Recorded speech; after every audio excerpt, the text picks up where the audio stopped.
Welcome to the Invite Health podcast, where our degreed healthcare professionals are excited to offer you the most important health and wellness information you need to make informed choices about your health. You can learn more about the products discussed in each of these episodes and all that Invite Health has to offer at www.invitehealth.com/podcast. First-time customers can use promo code podcast at checkout for an additional 15% off your first purchase. Let's get started. Every single week, there is a new study that comes out that continuously reinforces the importance of people who adhere to a Mediterranean-style diet. And if you've listened to any of my podcasts before in the past, you know that I am slightly fanatical when it comes to that notion. I see the science. I understand what it is that those foods are actually doing to maintain our health and keep us from coming to that point where we fall into the statistics of Americans with chronic diseases. We know that chronic diseases are on the rise in this country, whether we're looking at cardiovascular disease, whether we're looking at the whole plethora of different metabolic diseases, including diabetes, prediabetes, metabolic syndrome. And we certainly know that the foods that we consume play an enormous role into that. So I'm Amanda Williams, MD, MPH, and I want to talk about some studies that have come out in the past few years that once again are highlighting and reinforcing why it is that a Mediterranean diet is so incredibly important. So just last week, a study came out of Wake Forest, out of the Baptist Medical Center, talking about Mediterranean diet and how this could help reduce the effects of stress. Well, that makes a lot of sense to me, understanding the way that those nutrients are working. When we think about a Mediterranean diet, we're thinking about a full spectrum of getting adequate vitamins and minerals, the appropriate healthy fats, such as omega-3 fatty acids, which we know a standard American diet is enormously lacking in. So in this particular study, the American Psychological Association was looking at how foods could impact levels of stress. And not only did stress have a negative effect on work and personal relationships, but they were also looking at that link between stress and the risk of many chronic conditions such as heart disease, Alzheimer's disease, as well as higher mortality rates. So the Wake Forest School of Medicine, they were looking at eating a Mediterranean diet and how this could provide a relatively easy way to help lessen the physiological effects of stress and promote healthy aging. So for me, I'm like, well, yes, we've been talking about this for a really long time. And I'm just going to run through certain studies today. Adherence to a Mediterranean diet is not difficult. You don't have to get on a plane, move to Greece, and think that that's going to be the only way that you can do this. It's about having adequate amounts of fruits and vegetables in your diet. It's having snacks instead of potato chips, going with things like seeds and nuts, for example. So we know that this is a very attainable way in terms of eating. And for many Americans, they're just unaware of how to go about doing that. And so I always encourage people to, not make this something where, I'm going to eat, healthy 1 or 2 days out of the week, but that you eat healthy every single day out of the week. So let's talk about nuts, and let's talk about how eating nuts can reduce weight gain. And why do I say this? Because Loma Linda University, they did a study. This was a 5-year study that evaluated diet and lifestyle of over 370,000 people. Now, this was throughout 10 different European countries. So this is a large study, and it's evaluating the diet over a course of 5 years. And the people who were included in this over 370,000 people that were included into this study were between the ages of 25 and 70 years old. And they published this in the Journal of the European Journal of Nutrition. And what they found was that people who include nuts in their diet are more likely to reduce weight gain and have a lower risk of being overweight or obese. So that was just one study. And we think to ourselves, well, that's a pretty positive thing. Like I said, trade out your potato chips for a handful of almonds. This is not, rocket science when it comes to making these dietary modifications for your overall health. Now let's go to looking at a study that came out of Joslin Diabetes Center, where they were looking at different nutrients and how those nutrients may reduce blood glucose levels. So they know that type 2 diabetes is driven predominantly through these different metabolic pathways, and some of those pathways are driven via amino acids. So they were looking at how these amino acids could help to regulate that pathway. One of the amino acids that they honed in on was alanine, and they said that the alanine was the one amino acid that was consistently able to activate this main pathway known as the AMPK pathway. So at the end of the day, the more regulation that we have to these particular pathways that help when it comes to our glucose and insulin balance, then we are doing the right thing. So what we know about alanine is that a lot of those foods that are included in the Mediterranean diet are high in alanine. So when we look at things like spinach and asparagus, and we're looking at things like cauliflower, for example, and pumpkin seeds, we know that all of these have a high amount of this very important amino acid alanine, even sunflower seeds, for example. So this is just another kind of nod to why a Mediterranean diet is so advantageous for our overall health. And we also know through the American Heart Association that a Mediterranean style diet can lower the risk for women when it comes to strokes. And through their research, they were assessing the data from over 20,000 people between the ages of 40 and 75 years old. And in this, what they were able to once again hone in on was that adherence to the Mediterranean style diet had a very significant increase in terms of lowering the risk of stroke, especially in women who were over the age of 40 years old. So this is kind of one of those areas of research where you think to yourself, well, why don't doctors talk about this more? I mean, study after study. I mean, Harvard School of Public Health, the Chan School of Public Health, they talked about it, that women who eat high amounts of fruits and vegetables each day can have a lower risk of breast cancer. Well, we should be talking about this in the medical community as part of standard care, not just show up to the office and tell me what your symptoms are and let's put a Band-Aid on it. That's not what we want to be doing. And so we see this. And in the International Journal of Cancer back in 2018, the researchers were actually analyzing the data coming from over 80,000 women. And through this, and this was through the Nurses' Health Study, what they were able to see and find from that was that women who ate more than 5.5 servings of fruits and vegetables had a lower risk of breast cancer compared to those who had less. And so we're talking about daily intake. And when we think about a serving, so for fruits, we're talking 1 to 2 cups would be a serving. When we're talking vegetables, we're talking 2 to 3 cups. So this is not a hard thing to achieve.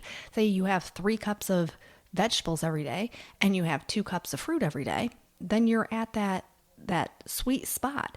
And we know this is where the body really can utilize these nutrients. So the American Association for Cancer Research, they also were looking at this. They were looking at dietary impact of certain cancers, and adherence to healthy diets was associated with lower cancer risk. So these are things that we know. These are all studies that have come out in the past few years that continuously reinforce why it is that this full spectrum type of a diet, this Mediterranean diet, why it is so beneficial. University of Illinois for example, they looked at dietary fiber and how the higher amount of dietary fiber, where are you getting that from? From your fruits and vegetables, can reduce brain inflammation during aging. Now, why is that? Well, this comes down to the butyrate. And I've talked about this before when I've discussed colon HX, because colon HX contains psyllium. And we know that the psyllium fiber helps to promote the production of this short chain fatty acid known as butyrate. And we know that the butyrate helps with the recolonization and the microbial balance within the intestines. We're looking at that gut-brain connection. So in doing that, we know that this is also helping to control and regulate inflammation. And so this is what the study out of University of Illinois was looking at, was that the butyrate coming from those short-chain fatty acids from the fiber helped to promote a healthier GI, which in turn lessened the negative effects within the brain. So all of these things we continuously see time after time. Now, there was another interesting study that just came out, and I wanted to mention this because when you see certain studies, sometimes people say, oh, okay, well, if the study says, drink wine, then maybe I should just go out and buy a bottle of wine and, drink the whole bottle.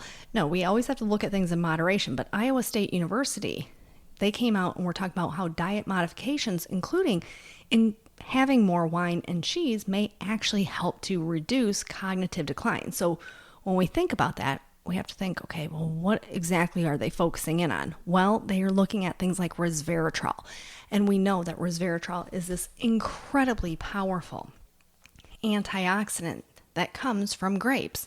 Hence the French paradox effects, where they were looking at cardiovascular mortality in France versus the United States. And they said, well, what are they doing so differently? And they were looking at the intake of red wine.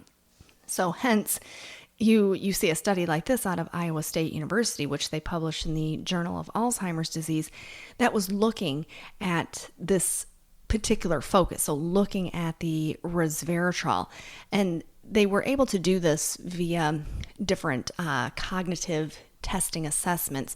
And they found that those who had the higher intake of things from red wine, that this seemed to really allow for a much better outcome when it came to those cognitive assessments.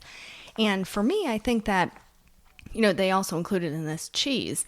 Now, we can look at the amino acid component to that, because remember, I just talked about alanine and how alanine coming from all those different foods has been shown to be very helpful when it comes to the regulation of the AMPK pathway for blood glucose regulation. Well, we can also look at that certain amino acids coming from cheese also are playing this role when it comes to the regulation of inflammation. So these are very interesting studies, but I always like to point them out, because I think that sometimes we just hear, okay, Mediterranean diet, that's good, but why is it good?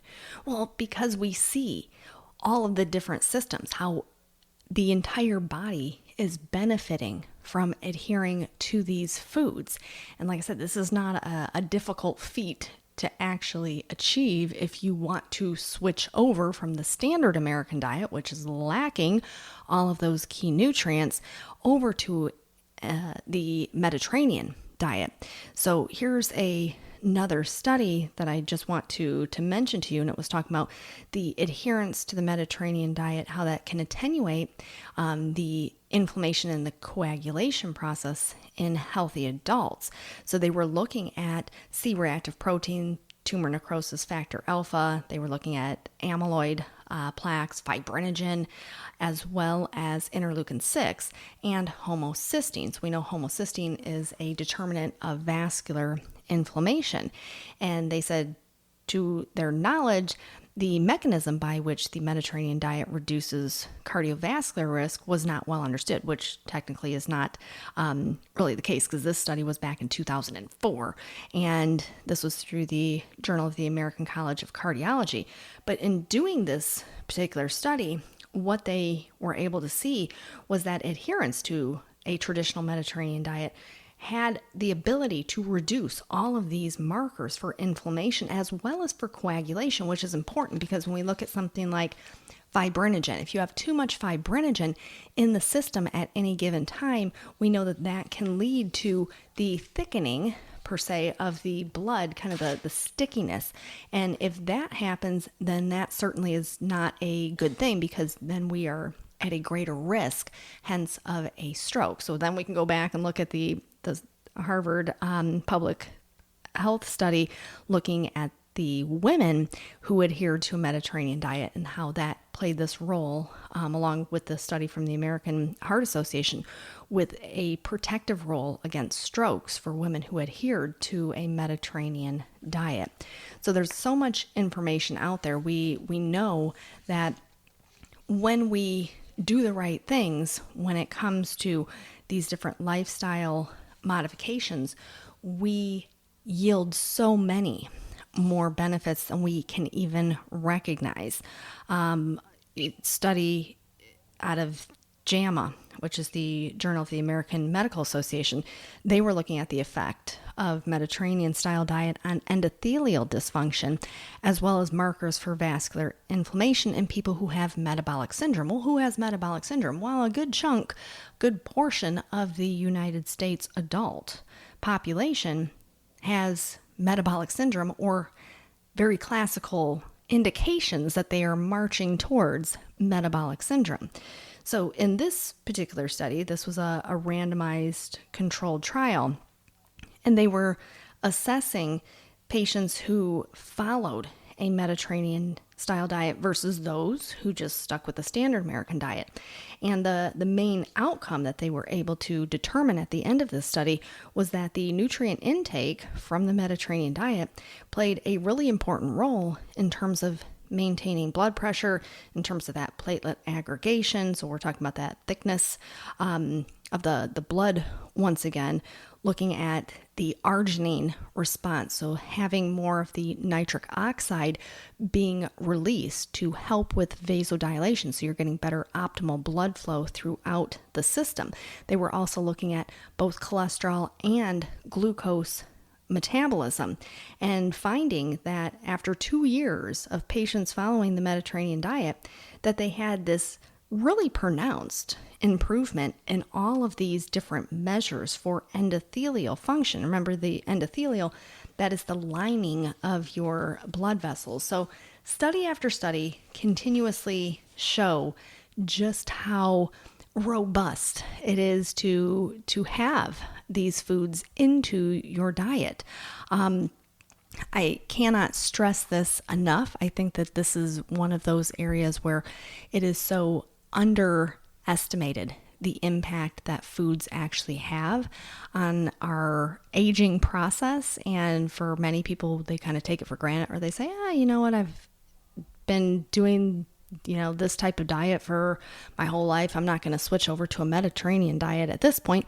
I would say it is never too late to make those positive changes because your body will thank you and you will be able to see the changes when it comes to your serum blood tests. So it's definitely something that I encourage people to look more into and to really kind of take hold of that. A study last week came out of Penn State University talking about how eating dry fruit may be linked with better diet quality and health markers. So this kind of falls back to that same realm of that adherence to the Mediterranean diet. So that is all that I have for you for today. I want to thank you so much for tuning in to the Invite Health podcast. Remember, you can find all of our episodes for free wherever you listen to podcasts, or by visiting invitehealth.com/podcast. Now, do make sure that you subscribe and leave us a review. You can follow us on Facebook, Twitter, and Instagram at Invite Health. And we will see you next time for another episode of the Invite Health podcast.